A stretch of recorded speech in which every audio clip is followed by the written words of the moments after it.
요즘 계절의 변화를 많이 느낍니다. 서머타임도 해제가 됐고, 또 해의 길이도 짧아졌고, 무엇보다도 자연의 변화가 우리로 하여금 계절이 이렇게 바뀌고 있구나 하는 것을 잘 보여줍니다. 바람 따라 이리저리 굴러다니는 낙엽들도 많아졌습니다. 무엇보다도 운전을 하다 보면은 아름답게 물든 단풍을 여기저기서 쉽게 볼 수가 있습니다. 저는 단풍을 볼 때마다 우리 인생의 어떤 변화의 한 과정으로서 해석을 하면서 나도 저 단풍처럼 아름다운 인생의 모습을 만들어 가야 되는데, 하나님 보실 때에 아름다운 색깔의 단풍의 모습처럼 내 신앙도 그래야 되는데 하는 도전적인 생각을 하게 됩니다. 사람은 추하게 늙어가는 사람도 있지만은 곱게 늙어가시는 분들도 우리 주변에 많습니다. 우리 인생이 단풍처럼 아름답게 늙어만 갈 수만 있다면 얼마나 좋겠습니까? 오늘 본문의 말씀은 사도 바울이 제자 디모데에게 준 말씀입니다.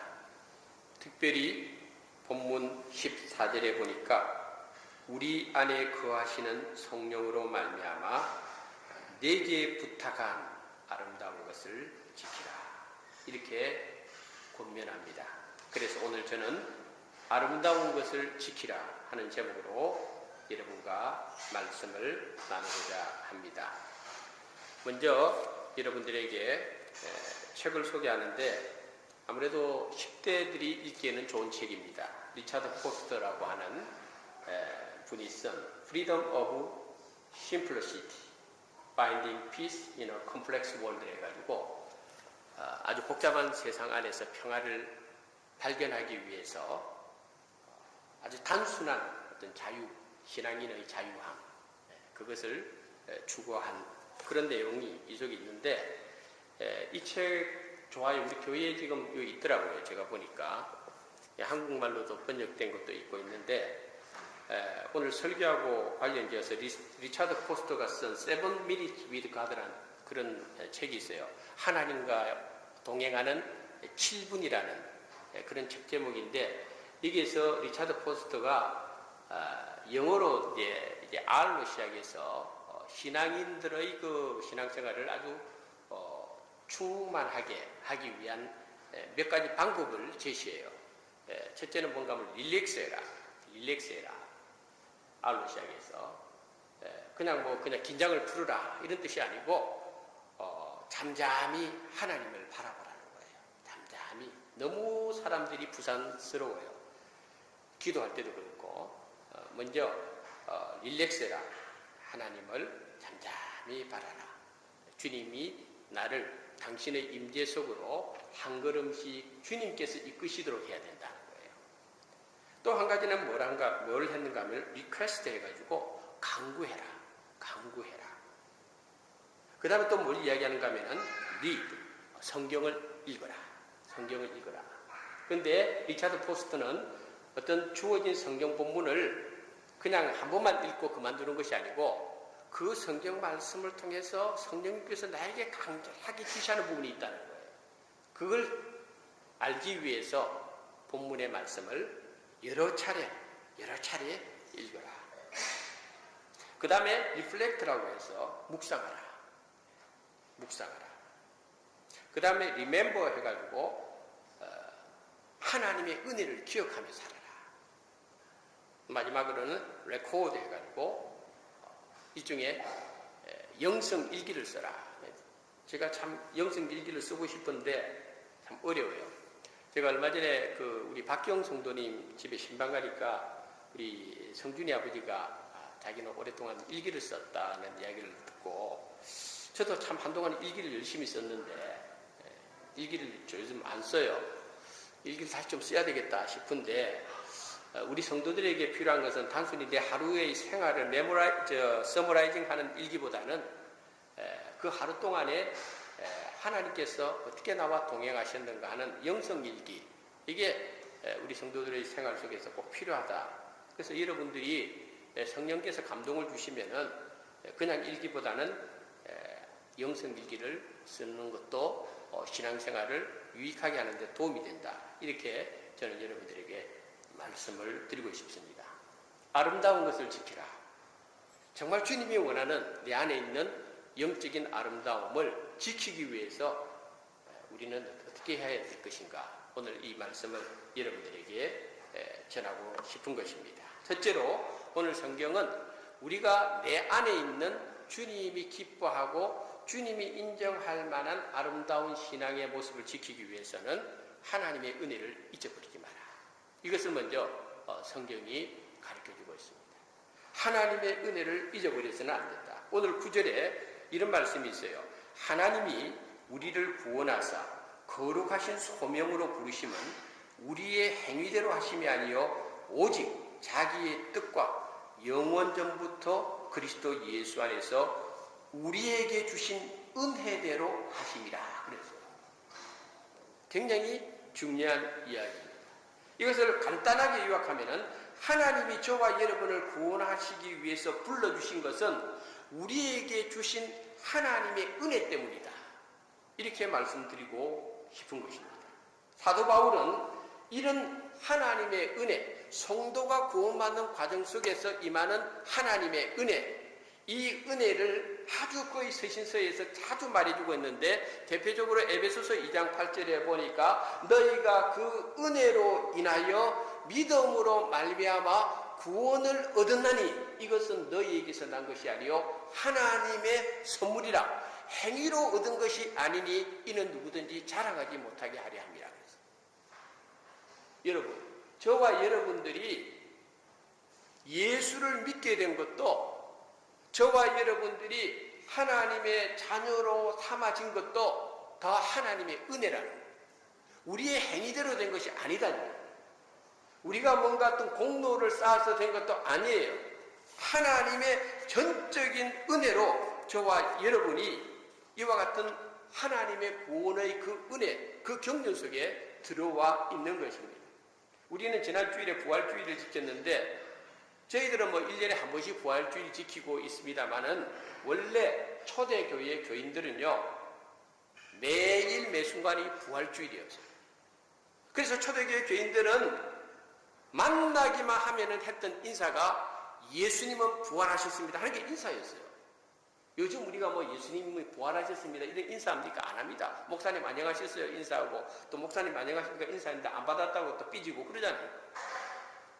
근데 그때는 그냥 인사가 예수님은 부활하셨습니다 하는 것이 초대교회 교인들이 만나면 하는 인사였어요. 그런데 이 부활의 감격 이전에 우리가 놓치지 말아야 될 사실이 뭐냐면은 주님의 고난과 주님의 십자가의 죽음을 우리는 기억해야 됩니다. 그 모든 것을 우리가 놓치지 말아야 되는 이유는 주님의 고난과 주님의 십자가의 죽음은 바로 저와 여러분을 구원하기 위한 하나님의 액션이었어요. 이것을 우리는 신학적 용어로 뭐라고 말하는가 하면은 대속의 은혜라고 해요. 대속의 은혜, 또 대속의 사랑이라고 해요. 대신 속죄의 제물이 되셨다. 그래서 우리가 찬송가에도 보면은 대속해 주신 사랑을 간절히 알기 원하네 이렇게 부르잖아요. 바로 이 대속의 은혜가 중요한 것은 바로 오늘 9절의 말씀처럼 우리의 행위대로 하심이 아니기 때문이에요. 사도 바울이 디모데에게 권면한 내용 중 하나가 바로 이겁니다. 하나님의 은혜를 너는 결코 잊어서는 안 된다. 하나님의 은혜를 잊는 순간부터 내 속에 있는 아름다움이 다 사라진다는 거예요. 영적인 아름다움이 다 사라진다는 거예요. 디모데는 사도 바울의 제자로서 아들처럼 생각했는데 복음사역의 후계자로 선택을 받은 자입니다. 이 귀한 부르심을 받은 디모데를 향하여 바울이 권면하는 것이 바로 그거예요. 너는 하나님의 은혜를 잊지 마라. 네가 이 자리에 있는 거, 내가 하나님의 이 복음의 사명자로서 부름받은 거, 이 속에는 창세전부터 너를 사랑하사 너를 구속하시고 너를 오늘 이 자리에 있기까지 너를 향한 하나님의 은혜가 있었다. 저는 목회자로서 부름받은 것은 제가 여러분보다 더 도덕적으로, 제가 여러분보다 더 윤리적으로, 제가 여러분보다 더 양심적으로 살아왔기 때문에 하나님께서 너는 다른 사람보다 더 도덕적으로, 윤리적으로, 양심적으로 좀 더 나은 생활을 했으니까 너는 내 나의 종으로서 복음사역의 일꾼으로서 목사가 되라. 그런 거 아니다. 저는 솔직히 대학 때 친구들을 만나면요, 대학 때 친구들이 처음 제가 목사가 됐다고 했을 때요, 여러 사람 뒤로 넘어졌어요. 제가 목사 될 타입이 아니었다고 생각한 거예요. 오직 있으면 제 친구가 만났을 때, 야, 너 목사인데, 야, 그 교회 보니까 집사도 있던데, 집사는 월급 얼마 주냐? 이렇게 물어보는 친구들이 많았다고. 그래서 저는 내 자신을 알기 때문에, 물론 내가 내 자신을 모를 때도 많지만은 알기 때문에 어떨 때는 사도 바울처럼 말이죠. 사도 바울이 고백한 길을 나는 죄인 중에 괴수라고 고백했잖아요. 나도 정말 그 내 자신이 그런 고백을 뼈저리게 하면서 진실로 주님 앞에 고백하고 싶은 그런 내 안에 갈망이 있어요. 왜? 이런 나를 하나님께서 불러주셨기 때문에. 여러분 어떻습니까? 여러분도 마찬가지라고 생각합니다. 여러분들이 주님을 만났을 때에 정말 여러분들이 얼마나 큰 죄인인 것을 여러분은 알 것입니다. 목사로 부름을 받았든지 혹은 교회의 다른 직분으로서 부름을 받았든지 간에 사도 바울이 한 고백을 잊지 말아야 됩니다. 나의 나 된 것은 오직 하나님의 은혜로다.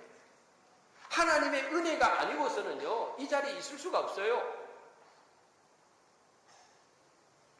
그래서 제가 성가대에 다시 내가 한번 찬양을 요청하고 싶은 것이 은혜 아니면 찬양이 있잖아요. 그 전에 부탁하니까 우리 성가대 대원들이 목사님 그 곡은 부르기에 너무 곡이 높습니다 그러더라고요. 부르다가 혈압으로 쓰러지는 한이 있더라도 은혜 아니면 그 찬양이 난 너무 좋은 거예요.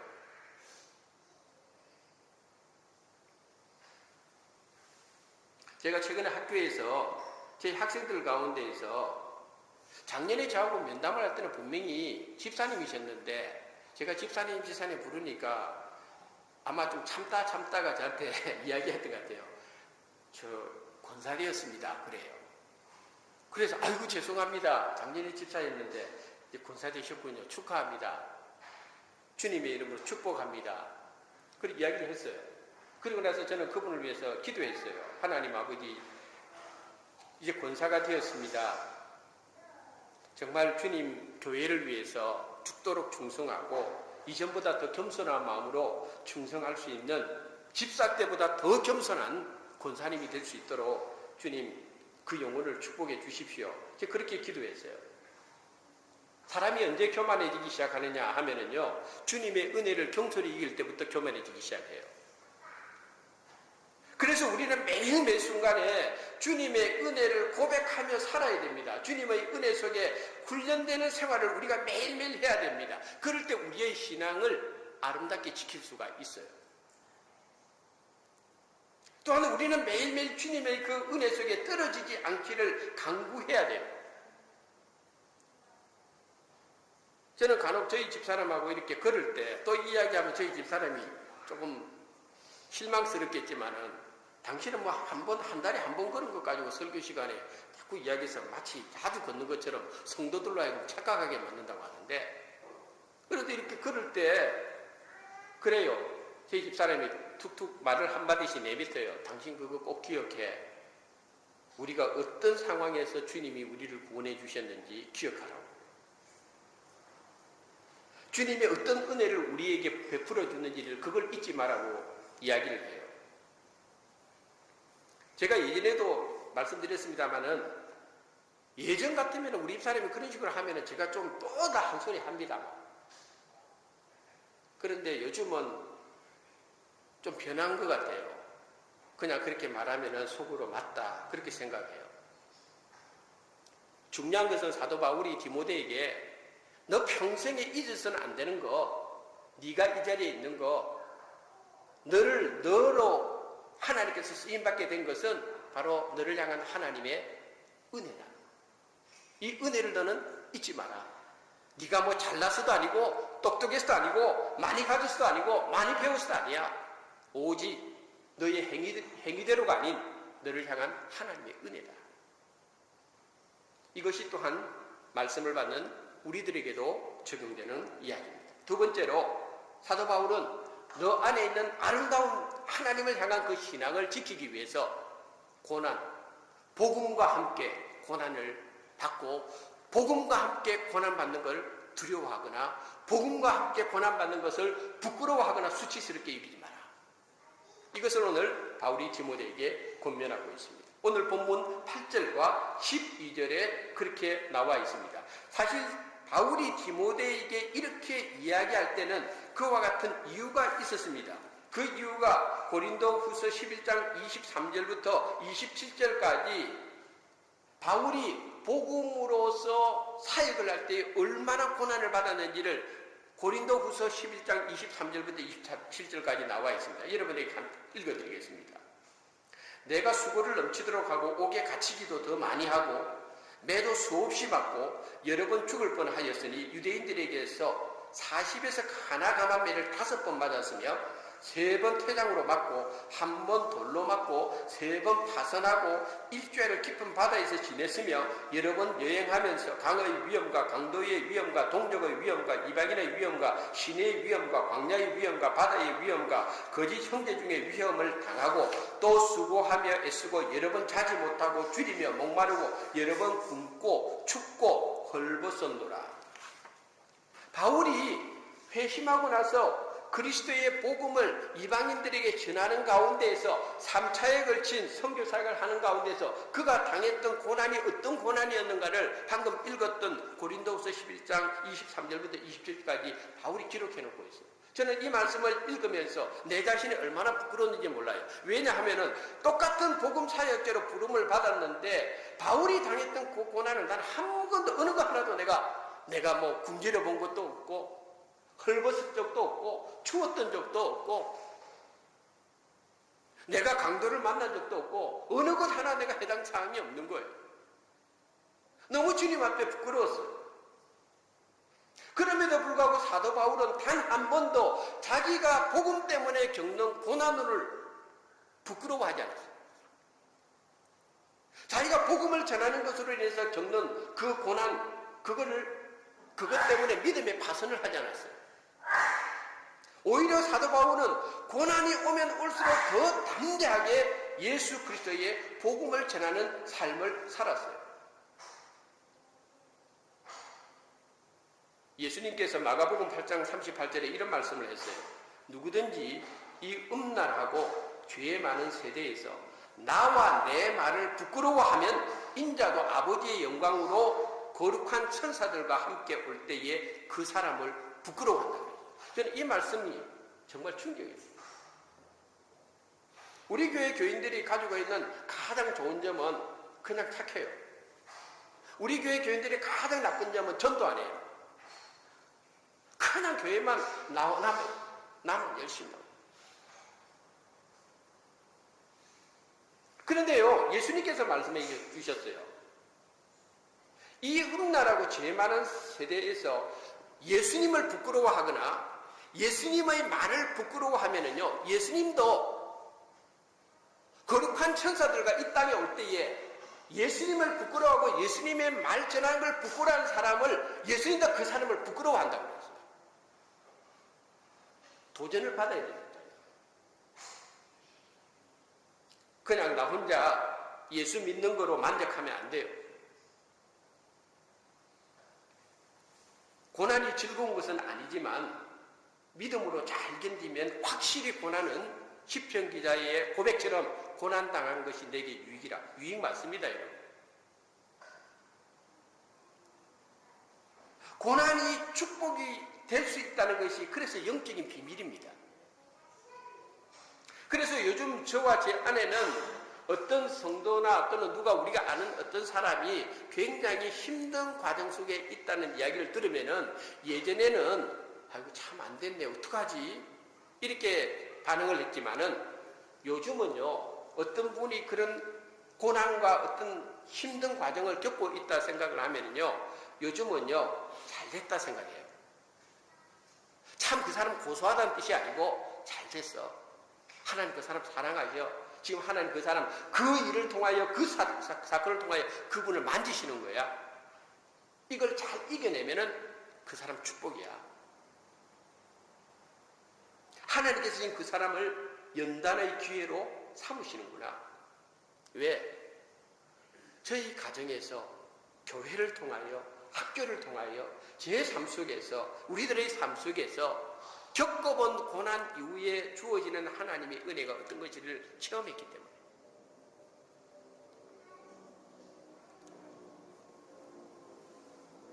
디모데는요 바울하고 성격이 완전히 반대예요. 디모데는 성격이 굉장히 온순한 사람이에요. 모질지가 못해요. 나이도 어려요. 건강도 좋지 못했어요. 너무 얌전해요. 그런데 하나님께서 사도 바울의 뒤를 이어서 이런 사람 디모데를 당신의 일을 위해서 선택을 한 거예요. 참 이상하죠. 하나님 말이죠.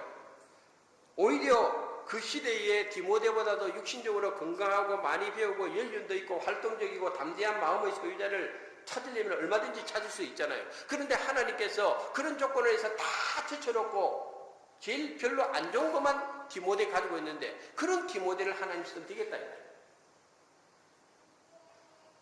지난 금요일날 우리가 사사기를 금요 기도회 때 읽었습니다만 사사기 6장에 보니까 하나님께서 기드온을 이스라엘의 사사로 부를 장면이 나오죠. 어느 날 하나님의 사자가 기드온에게 나타나서 말합니다. 큰 용사여 여호와께서 너와 함께 하시도다. 여호와께서 너를 통하여 이스라엘 백성들을 구원시킬 계획을 가지고 있다. 기드온이 그 소리를 듣고 놀래 자빠졌다. 자기가 무슨 큰 용사냐. 자기가 어떻게 이스라엘의 리더가 될 수 있느냐는 거예요. 그때 기드온이 여호와의 사자에게 이렇게 말합니다. 무슨 말씀을 그렇게 하십니까? 나는 큰 용사는 아닙니다. 나는 므낫세 지파 중에서 가장 작은 자고 우리 아버지 집에 있어도 가장 못난 사람입니다. 이런 내가 어떻게 여호와의 큰 용사가 될 수 있습니까? 그렇게 말합니다. 그런데 하나님은 그런 기드온을 들어 써주셔서 그 유명한 기드온과 300용 사이에 기적을 일으킵니다. 하나님의 이런 디모데를 통하여 하나님의 놀라운 복음 사역이 바울의 길을 이어서 계속 이어지게 만듭니다.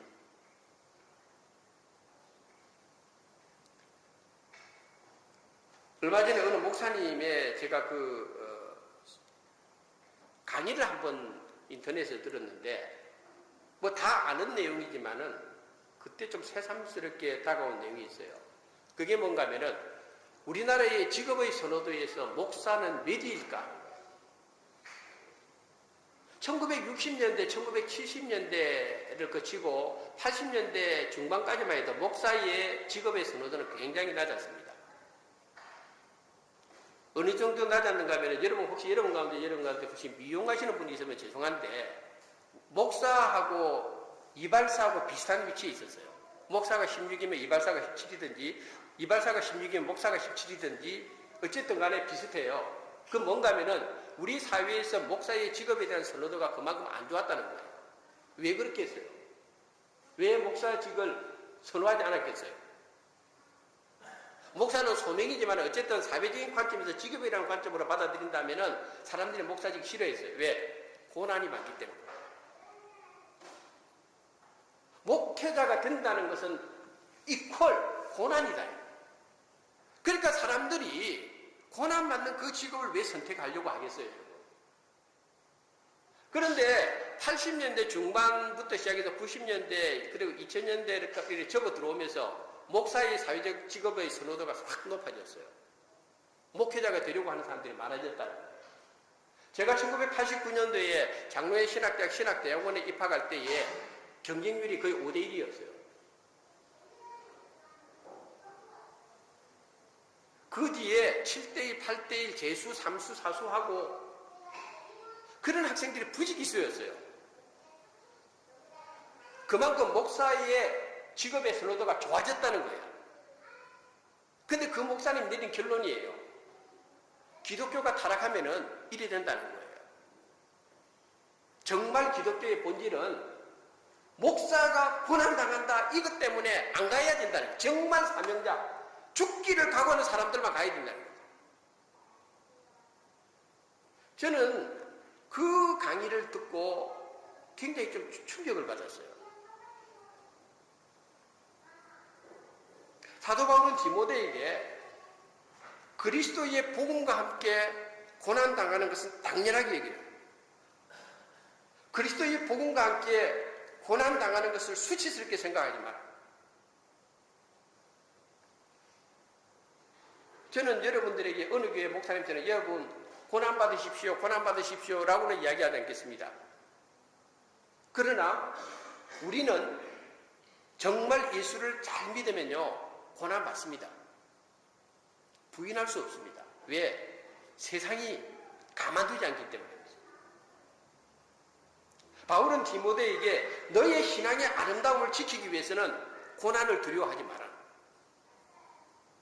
마지막으로 바울은 디모데에게 신앙의 아름다움을 지키기 위해서는 하나님의 말씀을 굳게 붙들으라고 오늘 본문 13절과 14절에 말해주고 있습니다. 성경 창세기부터 요한계시록까지 우리가 잘 아는 66권입니다. 이 성경을 읽어보면요 얼마나 많은 사람들이 등장합니까? 그런데 그 많은 사람들 가운데서 단 한 분 예수 그리스도가 주인공입니다. 성경 66권을 읽어보면 얼마나 많은 사건들, 얼마나 많은 스토리들이 등장합니까? 그런데 그 모든 사건 스토리의 중심은 바로 예수 그리스도입니다. 그래서 예수님께서 요한복음 5장 39절에서 이렇게 말합니다. 너희가 성경에서 영생을 얻는 줄 생각하고 상고하거니와 이 성경이 곧 내게 대하여 증거하는 것이다. 예수님 친히 성경은 자신을 증거하는 것이라고 말해주고 있는 것을 볼 수가 있습니다. 성경은 여러분들이 기억해야 될 것입니다. 성경은 지식이 아닙니다. 성경을 지식적으로 많이 알아도 예수님을 모르는 경우가 허다합니다. 평생 교회를 다녀도 그래서 주님을 모릅니다. 그런데 사람들은 생각합니다. 나는 어릴 적부터 교회를 다녔고 모태신앙이었고 몇 대째 믿었고 나는 세례교인이고 나는 성경을 몇 번 읽었고 요한계시를 보니까 보라 내가 문 밖에 서서 문을 두드리노니 이거는 불신자들을 향한 메시지가 아니에요. 믿는다고 자처하는 사람들을 향한 신앙인들을 위한 주님의 노크예요. 근데 사람들이 생각합니다. 주님, 나 주님 안 믿어라고 생각해요. 근데 주님 말합니다. 아니야, 너 나 몰라. 너 나 몰라. 근데 말합니다. 주님 저는 안 믿어. 주님 베들레헴에서 태어난 거 압니다. 주님은 나사렛에서 성장한 것도 압니다. 근데 주님 말합니다. 너도 아직 몰라. 예수님 당시 바리새인들과 서기관들과 대제사장들이 성경을 몰랐겠습니까? 아니요. 성경 박사들이었어요.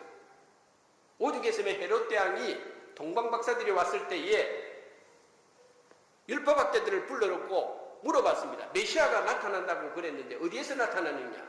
그때에 그게 나와있던 율법학자들이 헤롯 대왕에 말합니다. 베들레헴에서 태어납니다. 틀린 말입니까, 여러분? 맞는 이야기죠. 근데 그 사람들이 예수님을 못 봤습니다. 빌립이 예수님을 만나고 나서 변화가 되었습니다. 그래서 자기 친구 나다나엘을 예수님께로 데리고 오려고 Come and see, 와보라. 그때 나다나엘이 반응이 그렇습니다. 나사렛에서 무슨 선한 것이 난다고. 나다나엘도 알았다 이 말입니다. 나사렛 예수. 그런데 아는 거하고 예수님을 직접 만난 거는 이렇게 다른 거예요. 나다나엘조차도 그가 말한 것처럼 진리를 이야기하면서도 그 진리를 만나지 못하는 자기 모순에 빠지는 것을 봅니다. 마태복음 22장 29절에 보니까 예수님께서 이렇게 말합니다. 너희가 성경도 하나님의 능력도 알지 못하는 거로 오해하였도다. 이렇게 말합니다. 이해가 안 되죠. 바리새인들이 성경을 모르나요? 그런데 예수님 말합니다. 너희는 성경을 모른다. 바리새인들이 하나님의 능력을 모르나요? 구약 성경에 나타난 수많은 능력. 그런데 예수님 말합니다. 너희는 하나님의 능력도 모른다. 우리가 성경을 지식으로 아는 것이 아닙니다. 성경의 가장 중요한 예수 그리스도를 놓쳐서는 안 됩니다. 더욱이 성경을 잘 읽지 않는 신앙인들도 많습니다. 어떻게 영혼의 아름다움을 지켜나갈 수 있겠습니까? 복음이라고 하는 것은 머리로 이해되는 것이 아니라 체험입니다. 그래서 복음을 받아들인 사람은 체험하고 복음을 받아들인 사람은 그래서 변화가 일어나는 거예요. 복음을 받아들인 사람들이 그래서 예수 믿는 것은 받은 증거가 그래서 많아지는 거예요. 기독교의 교리가 필요하지만 교리가 우리를 살리는 것이 아니에요. 복음이 우리를 살려요. 복음이 저와 여러분의 더러운 영혼을 깨끗게 해주고, 복음이 저와 여러분들의 영원한 사망에서 영원한 생명으로 이끌어주고, 복음이 저와 여러분들을 영원한 형벌에서 영원한 축복의 길로 인도해 주시고, 그래서 그 복음을 일컬어서 굿뉴스죠. 제가 운전하다가 중국 교회 이 간판들을 봐요. 근데요, 중국 교회 간판 가만 보면요, 참 성경적인 간판을 있어요. 교회라는 것보다도 어떤 데 보면요, 한문으로 복음당이라고 쓰여 있어요. 복음당. 한나라당, 새누리당 이런 거 믿을 것도 못 되는데 복음당은 믿을 만하잖아. 참 은혜가 돼요. 그 복음당이라 쓰여진 간판을 보면요. 그래서 사도 바울이 복음의 핵심을 온전히 붙들기 위해서 하나님의 말씀을 디모데 너는 굳게 붙들어야 된다는 거예요. 제가 말씀의 결론을 내리겠습니다. 어느 글에 이런 글이 있어요. 어느 마을에 화창한 주일날인데 교회 다니자는 그 동네의 남자들이 모여서 왁자지껄거리며 이야기꽃을 피우고 있다가 한 남자가 말하기를 조금 있다가 예배당 끝나는데 그때 사람들이 나올 때에 우리 중에 누구든지 여자에게 뽀뽀를 하는 사람은 최고로 우리가 인정을 하자. 대도 않은 이야기를 그어서 막 한 거예요. 누가 그렇게 하겠나. 백주대낮에 여자한테 뽀뽀를 한다는 거. 근데 서로 그래 하자 하고 내기를 한 거예요. 예배를 마쳤는데 예배 마치자 교회당 안에서 많은 여자분들이 나오는데 그 마을에 참 허름하게 입은 남자가 뛰어가더만 한 여자를 향하여 키스를 하고 그 여자를 자기 오른손으로 안고 사람들에게 이렇게 이야기를 했대요. 저는 제 아내와 결혼한 지 20년이 되었습니다. 여러분 아시다시피 제 마누라는 얼굴도 별로고 몸매도 별로고 여러분 볼 때에 특별히 자랑할 만한 것이 없는 여자입니다.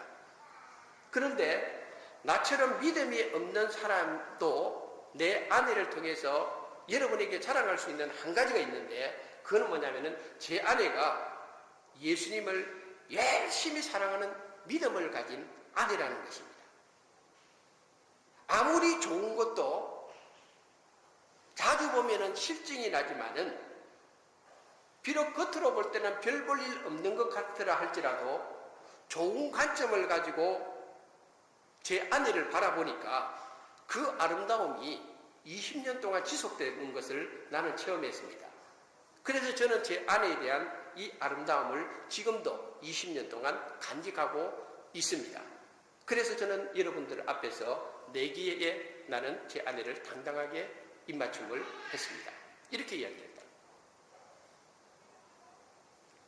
꼭 이런 이야기를 하면 그게 사실입니까 아닙니까 이런 묻는 분도 있는데 그 사실인지 아닌지를 떠나가지고 말이죠. 중요한 것은 한 남자가 사랑하는 자기 아내의 마음속에 있는 그 아름다움을 붙들고 그 아름다움을 지키고 20년을 살아왔다는 것 자체. 이게 얼마나 좋은 이야기인가. 우리도 주님 모실 때에 우리 안에 있는 이 아름다움을 지켜나가면서 살아야 되지 않겠습니까? 아름다움을 지켜나갈 때에 주님이 또한 얼마나 기뻐하시겠습니까?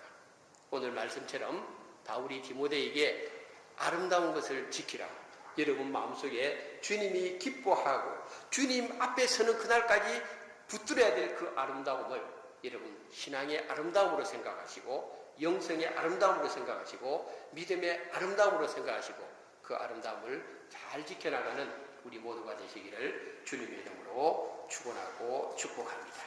기도하겠습니다. 단풍의 아름다움을 보면서 감탄합니다. 주님, 저 단풍처럼 우리의 신앙의 인격도 모습도 아름다운 단풍처럼 물들기를 원합니다. 아름다운 것을 지키라고 했는데 주님, 이 아름다움을 지킬 수 있는 믿음을 저희들에게 더하여 주시옵소서. 하나님 말씀을 늘 가까이 하면서 그 말씀을 통하여 우리 자신을 비춰보고 우리 자신의 아름다운 영혼을 위해서 주님의 말씀을 붙드는 당신의 백성들 될 수 있도록 은혜를 베풀어 주시옵소서. 예수님의 이름으로 감사하며 기도드립니다. 아멘.